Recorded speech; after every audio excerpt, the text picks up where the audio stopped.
now it's time to get into our Nebraska preview. Like we said, I mean, we got a quick turnaround from a tough rivalry loss against MSU, but this is an opportunity to get back right, get back on the winning side of things, man. And Nebraska is a team that's been struggling as of late, but it's still a dangerous team. I mean, they were down 20 points to Northwestern at home, and they were able to come back and win that game. And then, their last game against Penn State, they got down early and battled and weren't able to get all the way back into it. But this is a team that doesn't quit.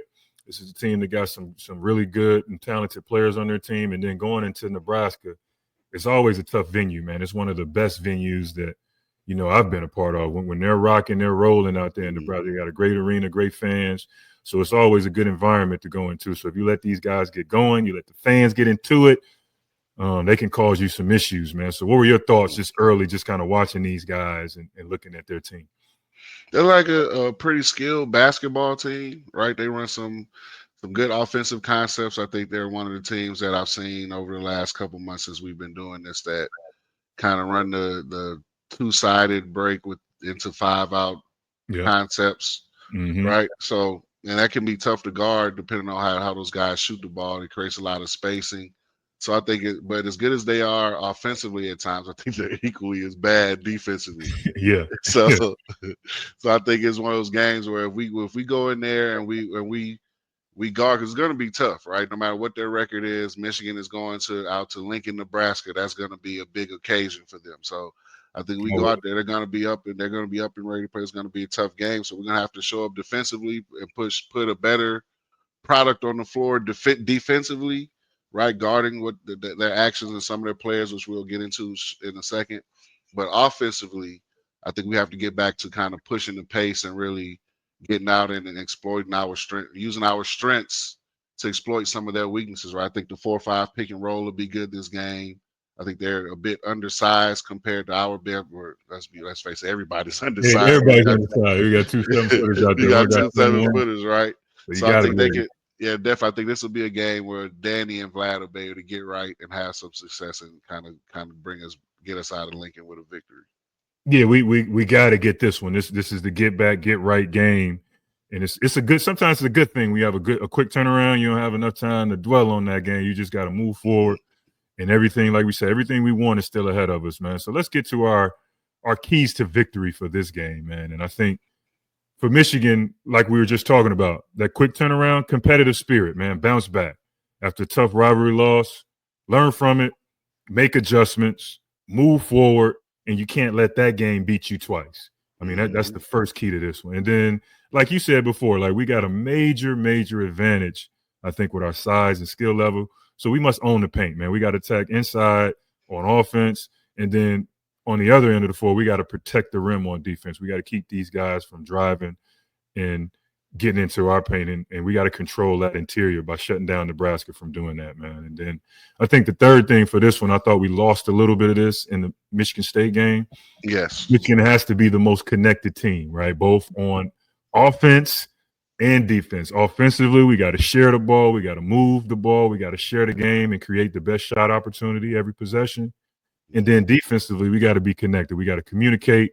We got to rotate. We got to have multiple efforts. We got to stay locked in as one unit because these guys can hurt you. They got some really good players out there that can pass, dribble, shoot, but we can't let them get any type of confidence or daylight in this game by being connected.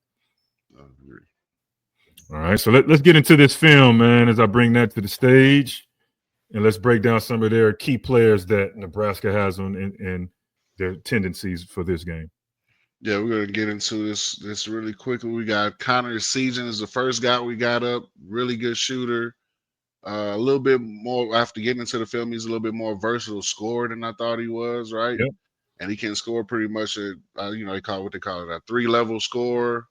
But he can really, he's a dangerous threat on the offensive end. Right, you can see here he gets into. He's gonna ghost this ball screen.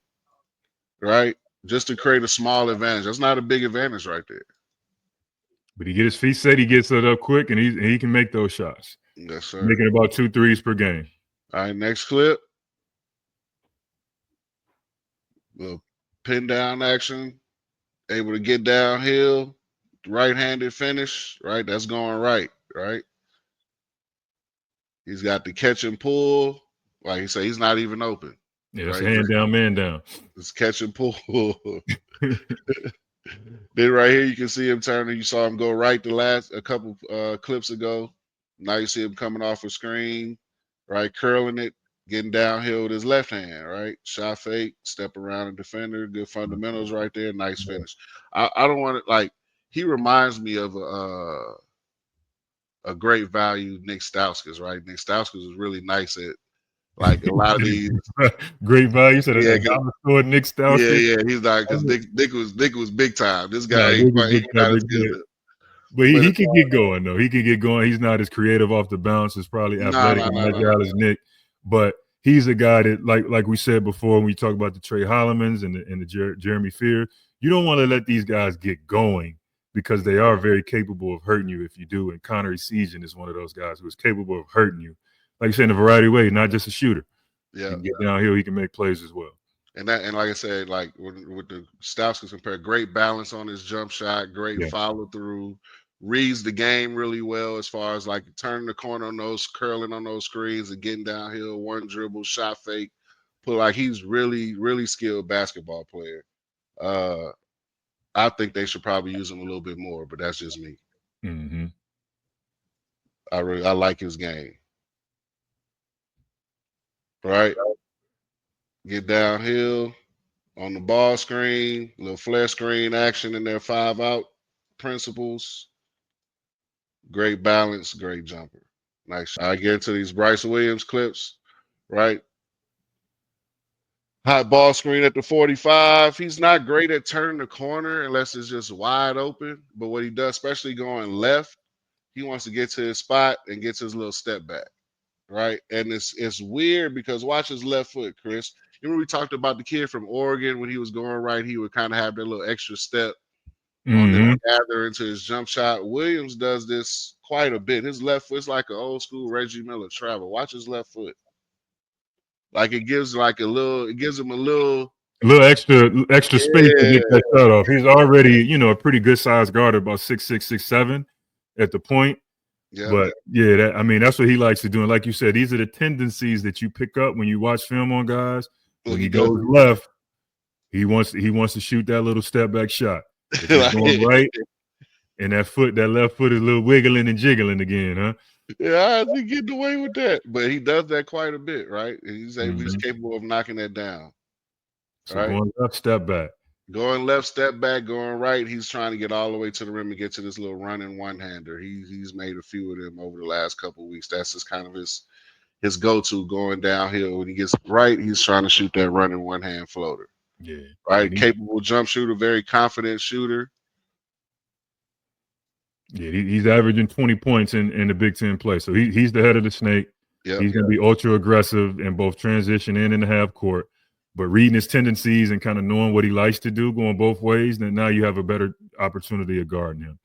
Yep. Here we are again with the flare screen on the weak side. Nice jumper. Right, he's a guy we're gonna have to deal with him.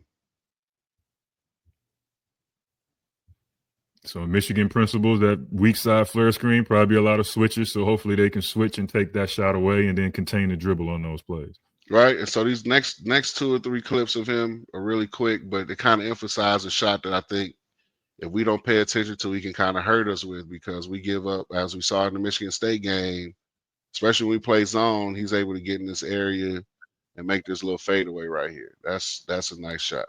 That's a nice shot for him. He's comfortable and confident with shooting that in man or zone.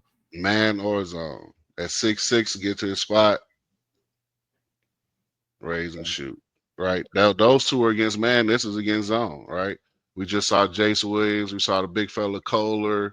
We've seen this area be wide open against Michigan. We go to our zone off. So they're gonna have to figure something out, because that's a guy. He'll make the majority of those. Yeah, you can't if you're Vlad, you can't sit there back and dare him to shoot those, because he'll be making those all night. Nah, for sure. Right, now we're gonna get into Gary. What's Juwan Gary? Juwan Gary, man. And he's a more of a catch and shoot, attack, closeout guy, right? They're not gonna put in his hands and navigate ball screens too often, anything of that nature. But when he gets a chance to get his feet set, He's gonna shoot it. Once again, he's calling. We knew he was open the whole time. Hey, ref, that's a travel. We'll talk about it later. Yep, Nice strong pass. downhill driver, great at reading closeouts, either shooting it or making the right play driving the ball. Right, you know, he's hunting threes. Right, he comes off this no, he gets his feet set pretty quick. Knows he has a good look at it, and knocks it down. Right, same thing here. He could have probably cut harder, maybe got the ball, but I don't think that's what he really wants to do, Chris. This is what he look like. See how quick he get his feet set right there. Yeah, He want that. He want that. You got to Like find another capable dude, man. Like these are guys that you can't let them see early, easy baskets, because then that basket starts getting real big, and they can make sure, especially at home, they can make shots and they can hurt you. for sure. Right, Andrew Morgan, next guy in the another key piece of what they do. He's a quintessential 5-out big, right? About 6'9". I got him listed at 6'10". I don't know if he's that tall. Yeah, don't look that tall. He look more like 6'9". But he can do a lot of things in there, like you said, in their 5-out offense that really helps facilitate either setting screens and rolling or making plays out of short roll or in the corner. Like he does a lot of that stuff off drop offs and leverage, and got a little post game too.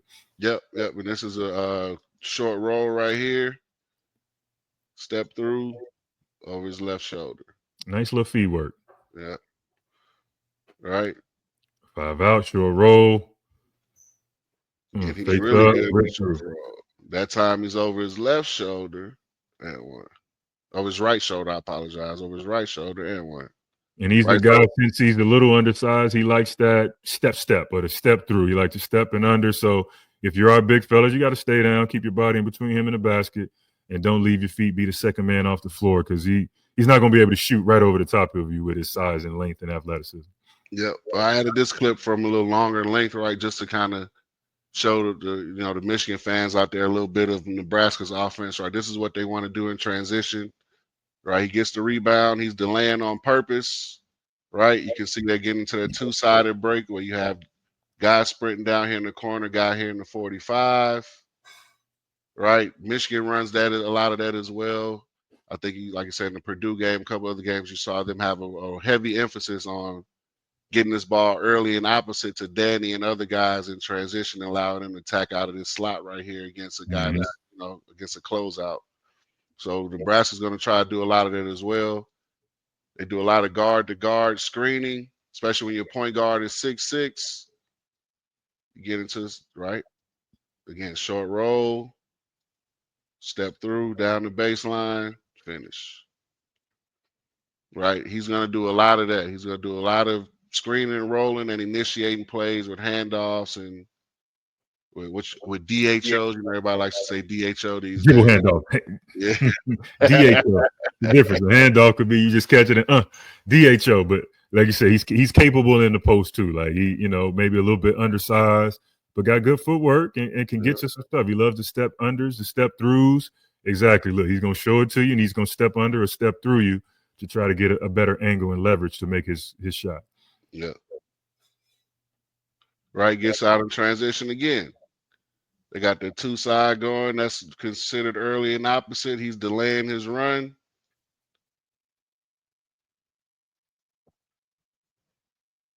He is into a zoom. Easy work. That's that possession. If I'm pretty sure they clipped this possession and it's like, hey, this is what we want our offense to look like. Yeah. In transition, right? So if you see this, if you're Michigan fans and you see it operating at this level in this function where they're catching the ball clean and getting into their actions like this, we're probably going to be in trouble, right? We got to do the best we can. And that's the thing. That's why we switch a lot of things. I think we might have to experiment with a little bit of trapping some of this stuff. But you got to take, I'm not a big fan of letting guys do what they practice. Yeah, you got to make them uncomfortable. So if we're switching, we got to switch up into the ball. We got to bully over these screens, bully over these handoffs, and you got to make all this stuff contested.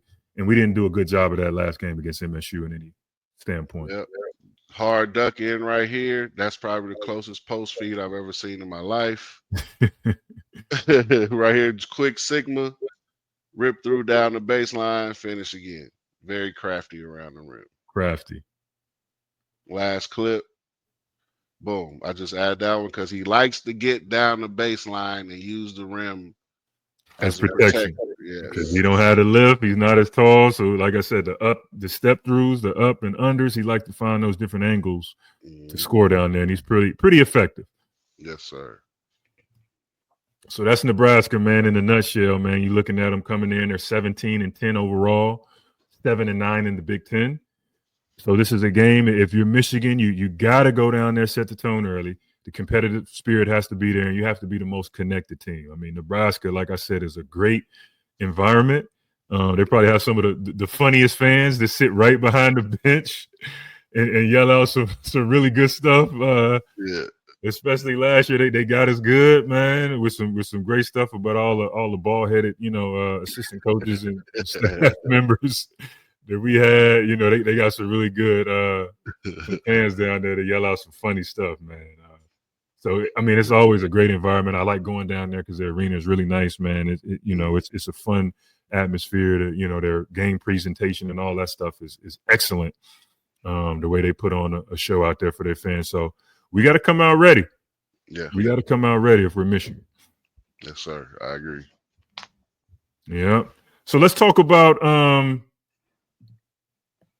for our last topic, man, is the Dusty May contract extension, man. I think that was a great thing for our athletic director, Ward Manuel, to be able to quell all of the innuendos, all of the talk going out there of him potentially being courted by Indiana and going back home to his alma mater. I think, Dusty and the staff was in a great position with the success they had so far in this season to have, some leverage to say, hey, man, let's go back to the table, man, and see what we're putting together here and lock in a special coach, I think, in Dusty May and a good staff. So what were your thoughts on when you saw that contract extension? That just shows why Ward's the best in the business. I think he's taken a lot of flack over the years, especially when it comes to some of the things Michigan football related and some of the things Juwan Howard and Michigan basketball related. But I think he continues to answer those questions with, emphatically, right? He, things go a little south with Juwan. He goes out and gets the hottest coach in the country, right? Yeah. He promotes Sharon Moore, who's been looks like a home run hire up to this point as far as how he's handled everything in regards to being the Michigan football head coach. So it's basically par for the course for Ward's tenure as not just at Michigan, but even at Connecticut as an athletic director, as far as doing what he needs to do to put his teams and programs in a chance to be as successful as they can possibly be. And I think the next step for Michigan was locking Dusty up with, all the speculation about, leave him, Indiana pursuing him, and let's just get that out the way right now. He's not going anywhere. So I think that was the perfect way to handle it. And I'm happy Dusty's staying. I think he's the right guy for the job. But I will say I am shocked that he didn't go. He didn't at least wait to hear what Indiana had to say. I know for me, like I said before, I love Michigan so much I could be coaching in Timbuktu. If Michigan comes calling, hey, I gotta at least listen. So you gotta at least listen to him, huh? Yeah. So for him to make that decision without listening to Indiana just really goes to show, what type of package or what type of effort Ward and the athletic department and the board of regents, whoever's in charge, made towards keeping him here in Michigan. So hey, go blue. Go blue, man. But we'll talk about some of the details that I thought was really good, man. When you think about some of the details of this contract, he got an extra $1 million a year on his annual salary. And the thing that stood out to me the most, if these reports are true by some of the reputable sports people out there, a pay bump across the board for the Michigan men's basketball staff. Yes. Right? So that's a huge thing. I that's kudos to Dusty on that, because typically, man, I've been in some situations where coaches have gotten extensions, and they've been the only one who's getting pay bumps. So So it's a really good thing to see that that's a part of that. That shows the type of guy he is, because, you know, when you get on at this level, man, you're not doing it by yourself. You have a staff of people, and this is not only the assistant coaches. We're talking about down the line, the people who are in the trenches and make this whole thing go. And to see that, you know, at least in the reports, that, you know, his whole men's basketball staff is getting a pay bump is huge, man. Because, like I said, I've been on staff where that wasn't the case. Where you see coaches got, you know, pay bumps and increases in their contracts, and everybody else stayed the same. So right, even the guys he brought with him when he got the Michigan job, you know, he's every step he's kind of taken is kind of proven, you know, the type of guy that he is with his guys, and that you have to respect that. You know, it led to some tough decisions being made for other people. You know what I mean? Yeah. But he took care of his guys in the long run as best he could. So that's, you know, it's par for the course for what he's, you know, what he's shown so far. Yeah, and you like to see that, man, because, you know, one man doesn't equal success for a program like this. It's all the way down across the board, and you want to see everybody rewarded for what they do. So kudos to him for, you know, making a push for that. And then thirdly, you know, the NIL, I think he had some good stipulations in there that coffer, or that bank is going to be bolstered and buffered for his NIL exploits, you know, coming up here throughout his tenure here. So that's, you know, in this day and age, that's the thing that you have to have. You got to have the bullets to be able to go out there and fight this war of NIL to get the players in here to make your program well. So kudos to him. Well deserved, and it's good to see that, you know, Ward Manuel did a great thing by locking this guy up for years to come, and I'm looking forward to the success that Michigan will have moving forward. Ward Manuel, the best in the business. Getting it done, man. He's getting it done on all facets, man. So, all right, man. That will be our show today for the Big Game Podcast, man. It's great to be here with you guys. Again, if you like the content that you're seeing, like it, subscribe to our YouTube channel, please. You know, make any comments in the comments, and we'll make sure we respond back to you guys on that stuff, man. And we're looking forward to seeing how the Wolverines bounce back against the Nebraska Cornhuskers. So until next time, man, this is the Big Game Podcast. I'm Chris Hunter with my man Daniel Horton. Peace. Peace.